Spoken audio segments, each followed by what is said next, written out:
બે ભિખારી કરતા એક ભિખારી સારો. અને આ ઉપરથી એક વાત યાદ આવી કે બે ભાઈ હતા. એક મોટા ભાઈ એક નાની સરખી નોકરી કરે, પરિવાર સાથે સારી રીતે ગુજરાન ચલાવે અને શાંતિથી એનું જીવન બસર કરે. એવી રીતે કે એને ગુજરાન ચલાવવા માટે, પરિવારનું ગુજરાન ચલાવવા માટે, બાળકોના શિક્ષણનો અભ્યાસ કે પછી આરોગ્ય માટે કોઈ પણ ખર્ચો કે સામાજિક કોઈ ખર્ચો કરવા માટે બીજા સામે હાથ ના લંબાવવો પડે. એ રીતે જરા વ્યવસ્થિત એનું ગાડું ચાલતું હતું અને શાંતિથી પરિવાર સાથે રહે, નોકરી કરે. જ્યારે બીજો નાનો ભાઈ હતો, એ નાનો ભાઈ હંમેશા નાનપણથી પરાધીન, બીજાના ઉપર આધાર રાખે. બાપુજી હતા તો એ વખતે બાપુજી ઉપર આધાર રાખે. બાપુજી અહીંથી વિદાય થઈ ગયા, દુનિયા છોડી, તો મોટા ભાઈ ઉપર એ આધાર રાખતો થઈ ગયો. દરમિયાન એ ભાઈના લગ્ન થયા. મોટા ભાઈને એમ થયું કે લગ્ન થયા છે તો જરા જવાબદારી એ સમજતો થશે અને એનું પરિવારનું એ ગુજરાન ચલાવશે. મારે પછી એ બાબતે કોઈ ચિંતા કરવાની જરૂર રહેશે નહીં. લગ્ન કર્યા, પરિવાર થયો. એ પછી આ જે ભાઈ નાનો ભાઈ હતો એને હંમેશા મગજમાં એમ જ રહ્યા કરે કે જો મારી આર્થિક પરિસ્થિતિ સારી નહીં રહે કે મારું ગુજરાન ચલાવવા મને જો તકલીફ પડશે તો મારો મોટો ભાઈ છે જ ને, મદદ કરશે. આમ ને આમ એ નાનો ભાઈ આળસુ થવા મળ્યો. જે થોડું મોટું નાનું કામ મળે એ કરી લેવાનું અને થોડા વ્યસને પણ ચડી ગયો.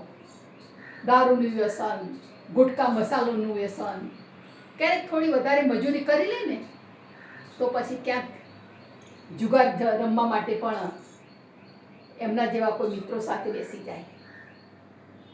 આમને આમ ઘરની જે આર્થિક પરિસ્થિતિ હતી એ વધુને વધુ કંગાળ થવા મળી. ક્યારેક ક્યારેક મોટા ભાઈ નાના ભાઈના ઘરની મુલાકાત લેતા રહે, કેમ કે છેવટે એક માની કુખેથી જન્મેલા બે ભાઈઓ છે. એટલે મોટા ભાઈને નાના ભાઈ માટે થોડી હમદર્દી તો રહે જ કે લાવને જરા એનું ગુજરાન કેવું ચાલે છે, એના ઘરની વ્યવસ્થા, એનું ભરણ પોષણ કેવી રીતે ચાલી રહ્યું છે. એટલે આ માટે અવારનવાર ચેક કરવા માટે આવે અને ચેક કરતાં કરતાં ઘરમાં દીકરી હોય કે દીકરો હોય એને પૂછી લે કે બેટા પૈસાની કે કોઈ ખાધા ખોરાકની કોઈ તકલીફ તો નથી પડતી ને. બાળકો તો બિચારા શું કહે કે ના બાપા કંઈ તકલીફ પડતી નથી. પરંતુ આ જે મોટો ભાઈ હતો એ ઘરમાં બધી જે ચીજ વસ્તુઓ હતી ને એ બધી તપાસ્યા કરે અને એવું લાગે કે આ વસ્તુ નથી, આ વસ્તુ થઈ રહી છે, આ વસ્તુ ઓછી છે, તો એ કરિયાણાની દુકાનમાં જઈ અને જે વસ્તુની ખરીદી કરવાની હોય એ વસ્તુની ખરીદી કરી અને પોતે જાતે જઈ એ બાળકો જે હોય એમને આપે કે લો બેટા આ જરા તમારી વસ્તુ જે કંઈ જરૂર પૂરતી વસ્તુ છે એનો વાપરજો અને તારા મમ્મી જે મજૂરી કરે છે, જે લોકોના ધંધા કામ કરે છે એમાંથી થોડું ખૂટે છે. તારા પપ્પા શું કરી રહ્યા છે એ પણ મને ધ્યાનમાં છે, પરંતુ છતાંય મોટો છું ને એટલે ચિંતા થાય છે. એમ થાય કે મારા નાના ભાઈના બાળકો ભૂખ્યા તો નહીં સૂઈ જતા હોય ને, કારણ કે મારા ભાઈના જીવનમાં તો એનું પોતાનું કોઈ ઠેકાણું જ નથી. આમ ને આમ એ ભાઈને નાના ભાઈની ચિંતા સતત સતત સતાવે કરે, ચિંતા રહ્યા કરે. એટલે પોતાના ઘરમાં પણ, પોતાની જે નોકરી હતી એમાં પણ એનું થોડું મન ઓછું લાગે. અને અવારનવાર આ નાના ભાઈના ઘેર જઈ અને જે કંઈ વસ્તુ ખૂટતી હોય એ વસ્તુ લાવી અને આપે. હવે આપણે માનીએ કે ગમે તેટલા રૂપિયા હોય, ગમે તેટલી ધન સંપત્તિ હોય, તો એમાં ઉમેરો ના થાય, પરંતુ એમાં ઘટવા જ લાગે. તે સંપત્તિ કે રૂપિયા ઘટી જ જવાના છે, ક્યાં સુધી રહે? આ રીતે મોટા ભાઈના ઘરમાં પણ જીવન નિર્વાહની ચીજો માટે ધીરે ધીરે તંગી પડવા લાગી. કારણ કે જે આવક હતી એ આવક બે હિસ્સામાં વહેંચી જતી હતી, એક પોતાના ઘરમાં અને એક નાના ભાઈના ઘરમાં. એ પછી પોતાના ઘરમાં જે આર્થિક પરિસ્થિતિ નબળી થવા લાગી અને અચાનક એ મોટા ભાઈનો એક મિત્ર ઘેર આવી ગયો અને કેમ છો ભાઈ, મજામાં છો ને? કેમ બધું કેવું ચાલે છે? ભાભી, બાળકો બધા ખુશાલ છે ને? અરે ભાઈ, અહીંથી નીકળ્યો તો તે કીધું લાવો, ઘણા સમયથી મળ્યો નતો તો જરા મિત્રનું ઘર આવે છે તો જરા મળતો જાઉં. ખાસ નથી આવ્યો હો, આ રસ્તામાં તારું ઘર આપ્યું ને એટલે એમ કે લાઈને જરા મુલાકાત લેતો જાઉં. અને એટલે હું આવી ગયો.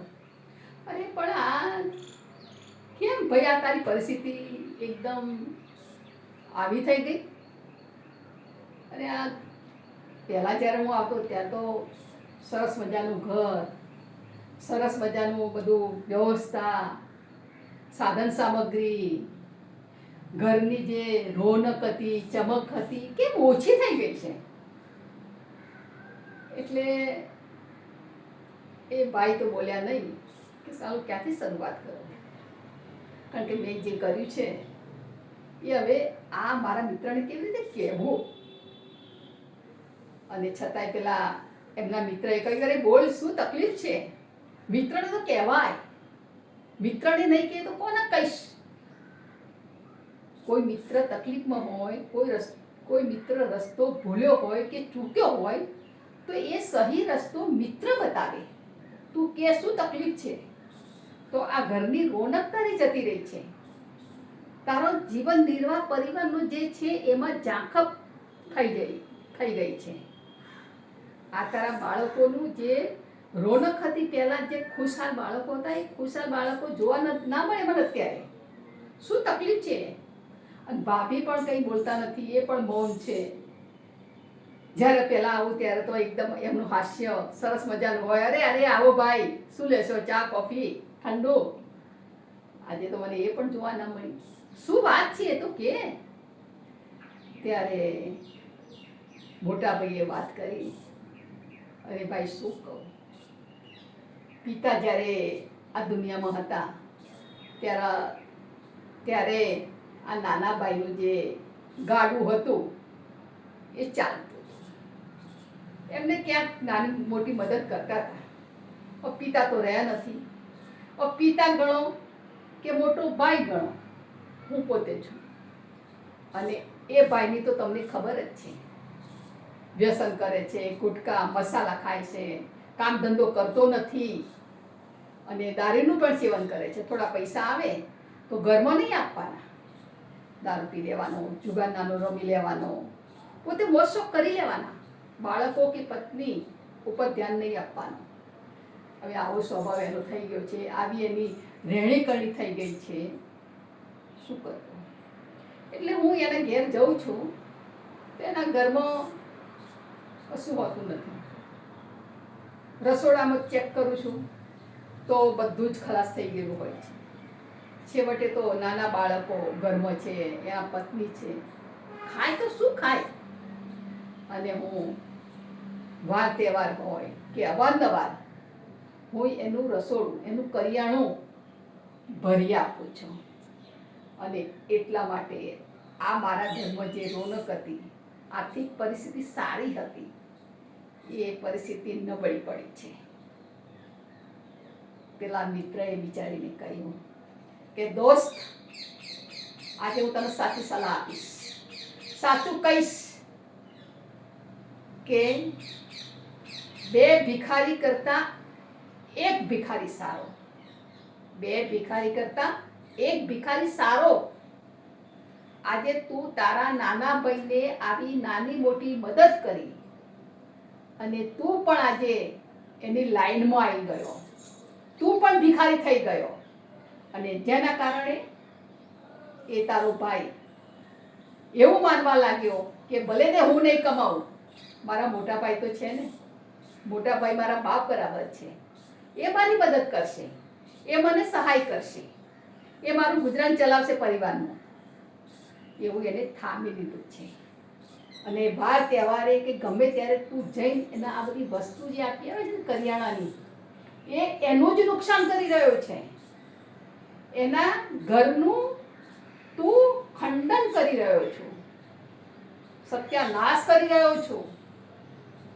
એટલે આજ પછી એના ઘરનું જે ભરણ પોષણ છે, ખાદ્ય સામગ્રી છે, આલવાનું બંધ કરી દે. બાળકો એને પેદા કર્યા છે, તો બાળકોની ચિંતા એ કરશે, એને કરવા દે. તું શા માટે આગળ થાય છે?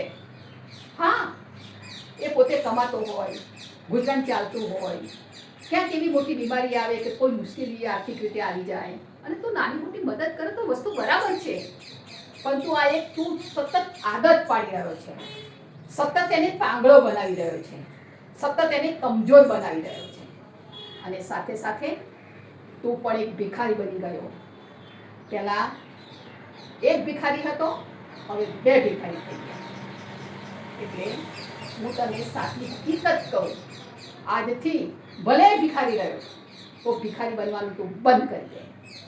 આમાં એનું નુકસાન છે અને તારું પણ નુકસાન છે.